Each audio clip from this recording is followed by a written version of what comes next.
கை பத்தல இல்லம்மா உருளைத்தங்க ஆச்சி மடிச்சு வைக்கிறேன்.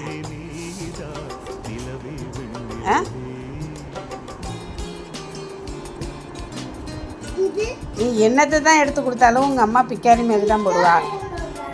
உங்கள் அம்மாவோட தான்.